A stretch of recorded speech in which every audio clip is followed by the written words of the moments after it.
Hola, ¿qué tal? ¿Cómo están? Bienvenidos nuevamente a este segundo micro sobre descompresión. Vamos a continuar como quedamos en el primer capítulo.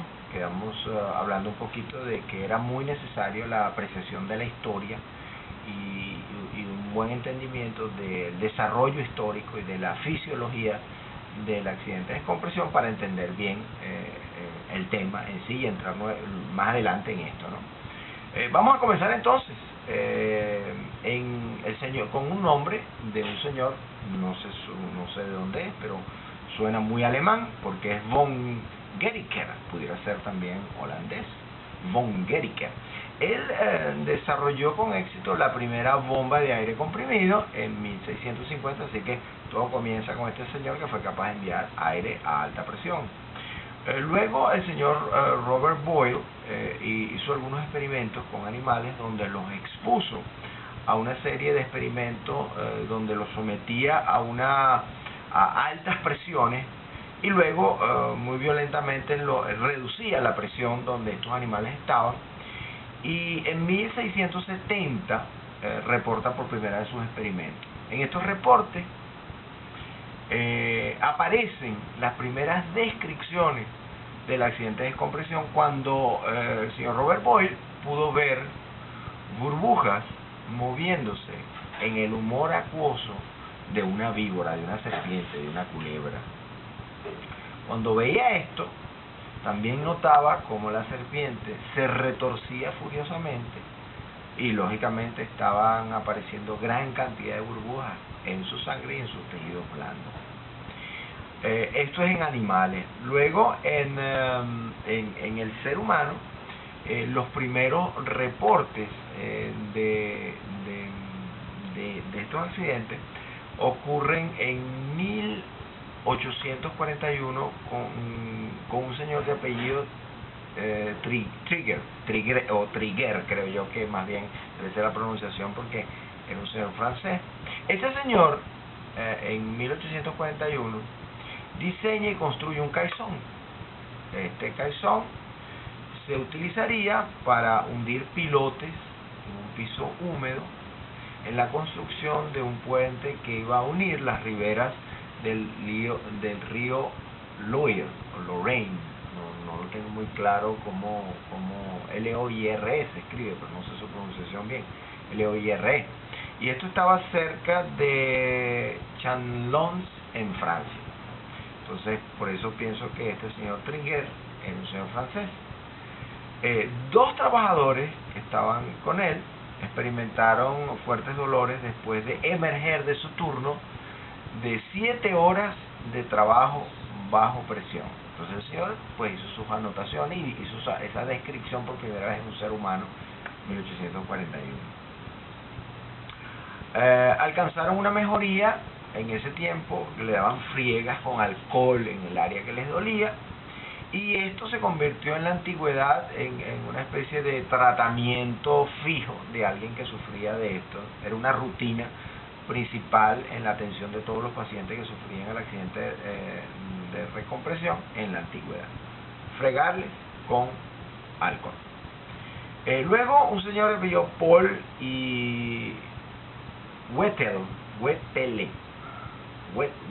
creo que se pronuncia bien, en 1854 publicaron un reporte, indicaban la naturaleza del accidente por primera vez, eran como más específicos, junto con varios casos clínicos que demostraron ciertamente que había una relación entre la presión, la duración de la exposición, la velocidad de la descompresión y el desarrollo del accidente o lo que llamaban enfermedades de compresión. Había una relación en todo eso.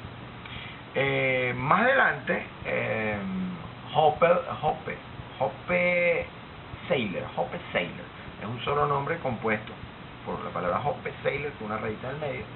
Hoppe Seyler repitió los experimentos del señor Robert Boyle en 1872 y describían un accidente ocupacional, y entonces describieron pues un accidente ocupacional propio de los recolectores de esponjas, el cual era atribuido también a respirar aire comprimido, y dijeron que bueno, que este fenómeno era el mismo que le ocurría a los trabajadores del caizón, y ciertamente creo que estaban totalmente en lo correcto. Durante ese tiempo, una serie de muy imaginativas teorías para explicar el accidente de compresión surgieron, pero ciertamente eran imaginativas e invenciosas. Y no vale la pena ni nombrarla, hay que quedarnos con estas personas que realmente estaban dando en el blanco en lo que era realmente, ¿no? Ya nos movemos un poco más hacia 1872, cuando un señor de apellido Freiburg comenzó un estudio donde él recopilaba y revisaba todas las descripciones de los síntomas de los trabajadores que habían sufrido el accidente, pero que habían también recibido decompresión, la cual lógicamente no había sido durante el tiempo adecuado. En otras palabras, estas personas recibieron decompresión, pero aún así sufrieron el accidente. Y por primera vez comienza esta idea de que, el tiempo no fue, mejoraron, pero no mejoraron totalmente, como que hay una relación también con el tiempo de exposición a la decompresión controlada. Comienza esta idea a circular en 1872.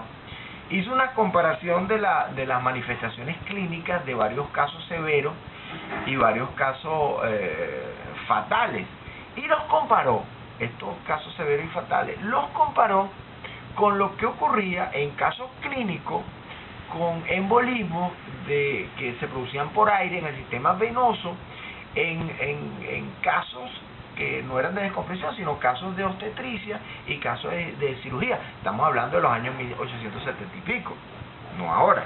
Entonces, habían casos durante intervenciones quirúrgicas o intervenciones de tipo obstétrica donde las personas tenían unos accidentes creados por aeroembolias, esto era por aire, aeroembolias, que se formaban en el sistema venoso durante la cirugía o la obstetricia. Y él vio que había una relación oye, se parece lo que les da a estas personas en estos casos obstétricos y de cirugía y lo que le da a estos a trabajadores del CAISON. Entonces, él estaba viendo esas comparaciones.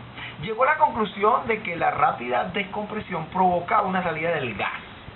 Y ese gas había sido absorbido en los tejidos durante la exposición al aumento de la presión. Hizo varias sugerencias de que la sangre de estos casos estaba llena de burbujas, las cuales impedían o interferían con la buena circulación del corazón y los pulmones, y ciertamente estaba bastante correcto. Luego se describió lo que alguien lo describió así: la enfermedad de CAISON o el mal por el aire comprimido. Fue llamado también y descrito así en 1873 por un señor de apellido Smith. Él dijo que esto era una enfermedad dependiente del aumento de la presión atmosférica, pero que siempre se manifestaba una vez que dicha presión se reducía. Todo el mundo está dando vuelta en lo correcto, como se darán cuenta. Todo el mundo lo dice de alguna manera diferente, pero todos están pegando en el blanco de alguna manera. Esto ya en 1873. Según Smith, se caracterizaba por un moderado a un severo dolor en las extremidades que a veces alcanzaba también el tronco. También podía manifestarse un dolor epigástrico y vómito. Y también en algunos casos se apreciaba algún nivel de parálisis, ¿no?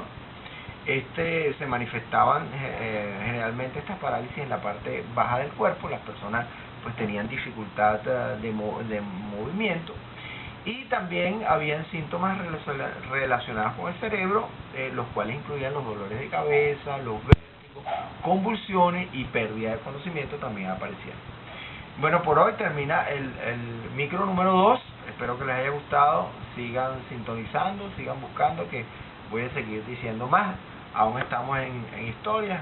Pronto vamos a hablar del señor Paul Bert, del señor Haldane y de los modelos neo-haldánicos. Así que la pasen muy bien. Felicidad para todos. Gracias.